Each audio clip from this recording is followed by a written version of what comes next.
All right, so here's a think, pair, share. Try and work this out. Come back and see this video for some help. All right, so this is goodness of fit around employee absence prediction and whether that prediction is correct. So employers want to know which days of the week employees are absent in a 5-day work week. Most employers would like to believe that employees are absent equally during the week. Suppose a random sample of 60 managers were asked on which day of the week they had the highest number of employee absences. The results were distributed as in the table below. For the population of employees, do the days for the highest number of absences occur with equal frequencies during a 5-day work week? Test at a 5% significance level. All right. So, right off the bat, we should take note that it looks like we've got 5 categories. All right, each day of the week is a category. And so what that means is our variable k is going to be equal to 5. And remember, degrees of freedom is equal to k minus 1. So that'll be 5 minus 1. So the degrees of freedom we're going to work with is going to be 4. All right. Let's try and see if we can find our claim here. So employers want to know, would like to believe are absent equally during the week. Suppose highest number, the results are distributed as for the population. So this last sentence, for the population of employees, do the number of days for the highest number of absences occur with equal frequencies during a 5-day work week? Right. So let's put step 1. This is our given information. And so we have this statement here that absent days occur with equal frequencies. So another way of saying it is that absent days occur, or I should say absent days. Come on, I want to erase.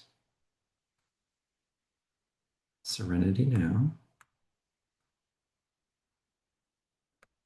Erase.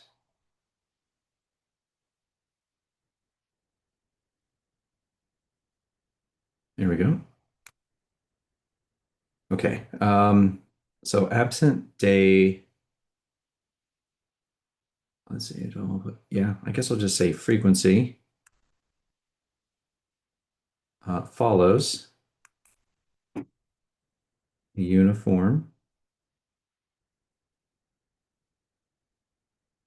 distribution.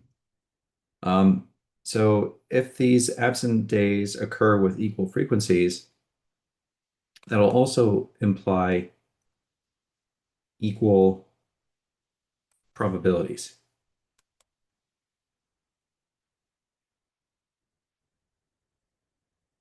All right. And if it's equal probabilities, then that means when we calculate the expected values, we're going to just simply take the sample size and divide it by the number of categories. Okay. These two go together.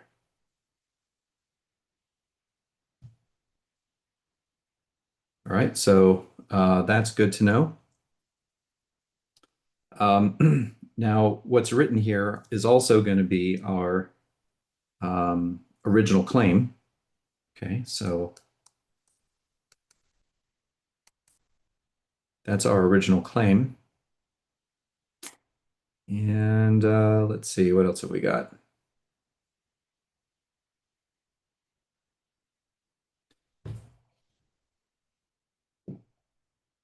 So I'm trying to put this within the context of, okay, So here, I guess with our given information, this wouldn't be a bad place to go ahead and maybe do our frequency distribution, where we've got day of the week and the observed value and the expected value. Okay, so we've got Monday, Tuesday, Wednesday, Thursday, and Friday. Okay, and the observed value is,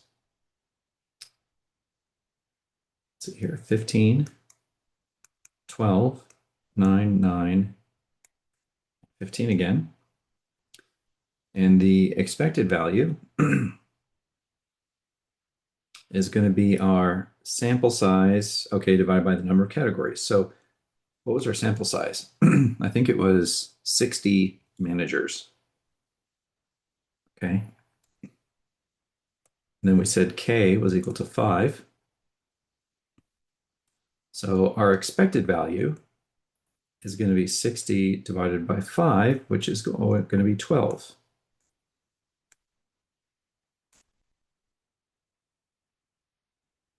Okay, all of these are 12 because we are testing the claim that the number of frequencies for each day of the week is going to be equal. So we'd expect out of 60, there should be 12 absences on Monday, 12 on Tuesday, 12 on Wednesday, 12 on Thursday, and 12 on Friday. That's what we would expect. Okay, so I think I'm just trying to follow the same hypothesis test steps that we've used all along. So I think that's about all we can do here for step 1, using our given information, and we need to calculate our expected values there. Let's go ahead and move to step 2, where this is where we set up the null and the alternate hypothesis. So the null hypothesis is that absent days, I should say absent day frequency. Sorry, it's going to take a while probably to switch to an eraser. Okay. Absent day frequency follows a uniform distribution.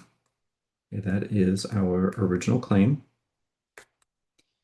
And then the alternate hypothesis is that absent day frequency does not follow a uniform distribution. All right. When it says that it follows a uniform distribution, well, I guess at this point, I was thinking of, well, is this right-tailed, left-tailed, or two-tailed? But again, we're dealing with a chi-squared distribution, right? And chi-squared is only going to be right-tailed no matter what. So that's pretty much all we need for the null and the alternate, is just to write down which one was the original claim.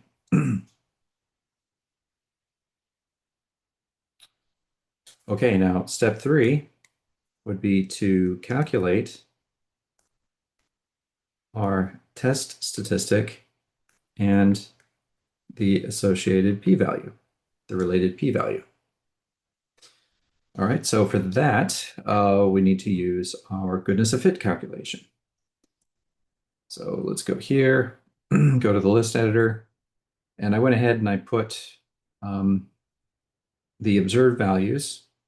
So now our expected values are going to be 12 all the way down.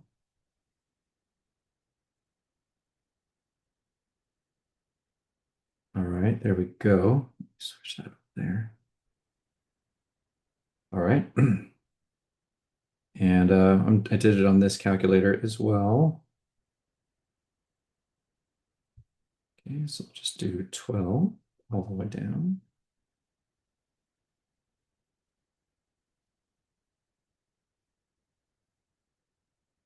Okay, And on the NumWorks, we need to go to the Inferences app, or the Inference app, go to Tests, chi-squared, goodness of fit.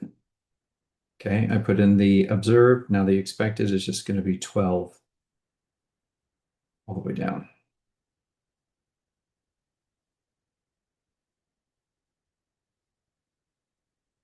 All right, you can see it calculated our degrees of freedom. Okay, significance level. Yep, 5% significance level. All right, so I'm working a little ahead here, but I'm just going to go ahead and hit next. Okay, so we have a chi-squared, a test statistic of 3, and a p-value of 0.5578. All right, so now let's go back here to Texas Instruments. So we need to go to tests. So stat button, tests, goodness of fit. Now list 1 is our observed. List 2 is our expected. And like I said, we've got 4 degrees of freedom. All right, 3 and 0.5578, that looks right. So now with the TI-83, there's no native goodness of fit function, so hit program. Scroll down the list till you get to chi-squared goodness of fit 83. Okay, the observed list, that was in list 1. The expected list, that was in list 2. And we get a chi-squared test statistic of 3 with a p-value second of 0.5578. All right, so we have a chi-squared test statistic equal to 3 and a p-value of 0.5578. Pretty large area, right? All right, let's scroll down. And let me carry this over.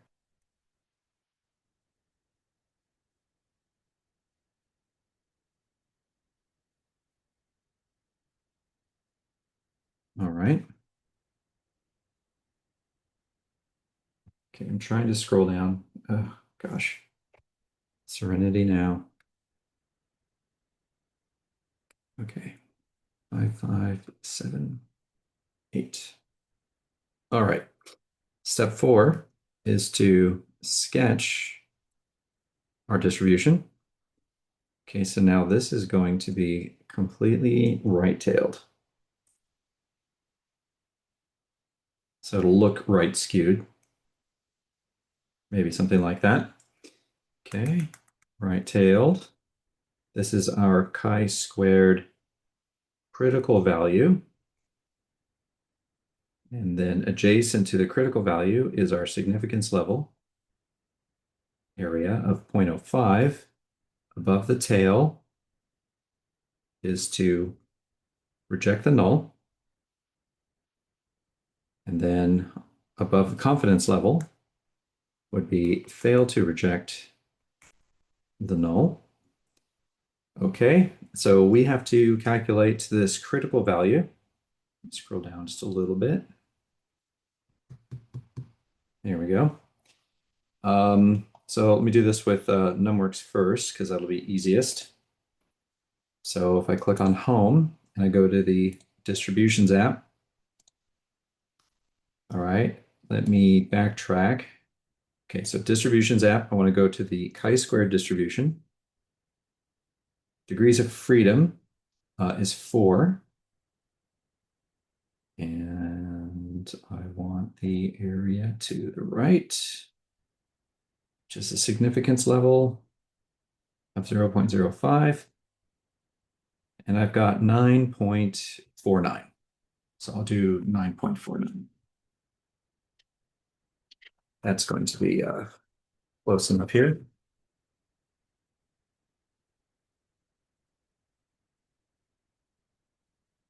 .49. Okay, so before I move on, let me show how to get this, of course, with Texas Instruments. So this is going to be the same for both modern Texas Instruments as well as the TI-83. Both of them do not have an inverse chi-squared function. So I wrote a program. So if you click on program, should be one called inverse chi-squared 83. Run that. Okay, significance level is 0.05. And we have 4 degrees of freedom. And so we get 9.49. Okay, that'll be the same as with this one, right? Program, inverse chi-squared,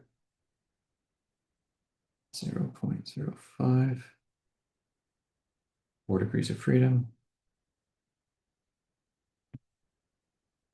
You can see it's thinking there, okay, 9.49. All right, so let's see how our test statistic compares. So this would be 0 here on a chi-squared distribution. And so 3 is going to be between 0 and 9. So I'm just going to put 3 maybe somewhere right about here. It's close enough. And so our test statistic of 3 is between 0 and 9. And the area adjacent to the test statistic, all the way out through there, that is our p-value. And that is 0.5578.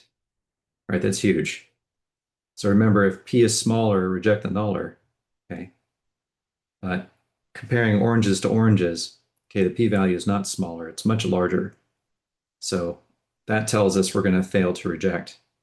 And the fact that the test statistic compared to the critical value, is below the critical value, that's also telling us that we're going to fail to reject the null. So two different, methods here to point to the same conclusion or the same result. So that brings us to step 5, just to look at our results and write a conclusion. And so we're going to fail to reject the null. And I believe the null was our original claim that they were all the same. If so, the null hypothesis was our original claim. Okay, so let me scroll down, give myself some more room.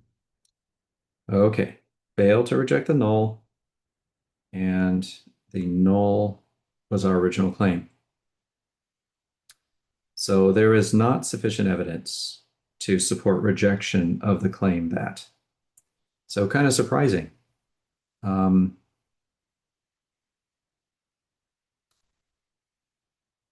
You look here, and it should be 12 every day.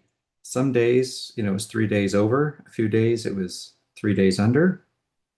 You think, well, that doesn't really look, it doesn't really look that even, right? Like the expected values does. But statistically, that's not statistically significant. Having a few more absences on a Monday and a Friday, and having fewer absences on Wednesday and Thursday, wasn't enough to be significantly different than them being the equal. All right. So now we just have to write our conclusion. So there is not sufficient evidence to support rejection of the claim that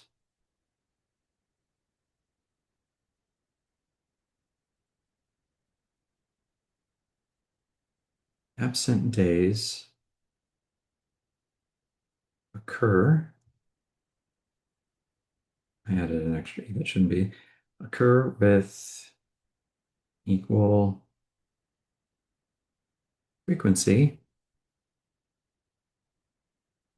And that is with a 95% confidence level. And I could have written a 5% significance level too.